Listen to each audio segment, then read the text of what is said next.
Mega family young heroes కు దక్కని అరుదైన అదృష్టం చిరంజీవి మేనల్లుడు వైష్ణవ్ తేజ్ కు దక్కింది.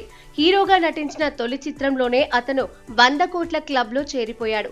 వైష్ణవ్ తేజ్ నటించిన ఉప్పెన ఘన విజయాన్ని సొంతం చేసుకుని అందరినీ ఆశ్చర్యపరిచింది.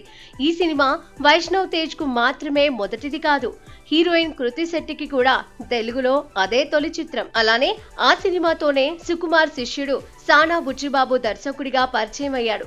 తమిళ స్టార్ హీరో విజయ్ సేతుపతి అందులో కీలక పాత్ర పోషించాడు. ఓ క్యూట్ లవ్ స్టోరీని డిఫరెంట్ గా టెకిల్ చేసి బుచ్చిబాబు భారీ విజయాన్ని చిత్ర నిర్మాణ సంస్థ మైత్రి మూవీ మేకర్స్ కు అందించాడు. ఆ సినిమా సాధించిన విజయం వెనుక సంగీత దర్శకుడు దేవిశ్రీ ప్రసాద్ కృషి కూడా ఉంది.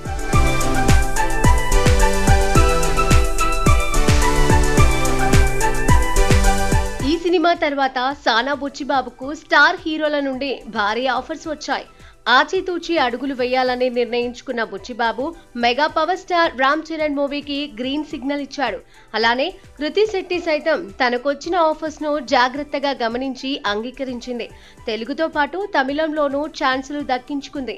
ఒక్కసారి తారాపథంలోకి వెళ్లి కృతి శెట్టి ఇప్పుడు సరైన అవకాశాలు లేక ఇబ్బంది పడుతోంది. ఇదిలా ఉంటే హీరో వైష్ణవ్ తేజ్ ది వేరే కథ.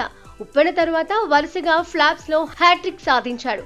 తను క్రిష్ డైరెక్షన్ లో చేసిన కొండపొలం, ఆ తర్వాత చేసిన రంగరంగ వైభవంగా, దాని తర్వాత నటించిన ఆదికేశవ చిత్రాలు వరుసగా పరాజయం పాలయ్యాయి. దీంతో తన కథల ఎంపికలో ఎక్కడో తప్పటడుగు వేస్తున్నానని వైష్ణవ్ తేజ్ గుర్తించాడు. దాంతో మరింత జాగ్రత్త వహించడం మొదలెట్టాడు.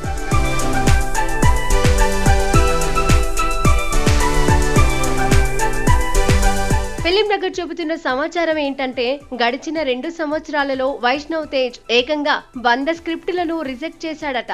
ప్రతి వారం యువ దర్శకులు అతనికి, అతని బృందానికి కథలు చెబుతూనే ఉన్నారని, కానీ ఏది వైష్ణవ్ తేజ్ ను ఆకట్టుకోవడం లేదని అంటున్నారు. అలానే 3 పరాజయాలను మూటగట్టుకున్న వైష్ణవ్ తేజ్ తో సినిమా నిర్మించడానికి అగ్ర నిర్మాణ సంస్థలు ఇప్పటికీ ఆసక్తిని కనబరుస్తున్నాయట. వాటి ద్వారా వచ్చిన కథలను సైతం నచ్చకపోవడంతో వైష్ణవ్ తేజ్ తిరస్కరించాడట. ఆసక్తి కలిగించని స్క్రిప్ట్ ను టేకప్ చేయడం కంటే ఖాళీగా ఉంటేనే మంచిదని వైష్ణవ్ తేజ్ భావిస్తున్నాడని సన్నిహితులు చెబుతున్నారు. మరి ఈ లెక్కన వైష్ణవ్ తేజ్ ను మెప్పించే కథను ఎవరు చెబుతారో, దానిని ఎవరు నిర్మిస్తారో చూడాలి.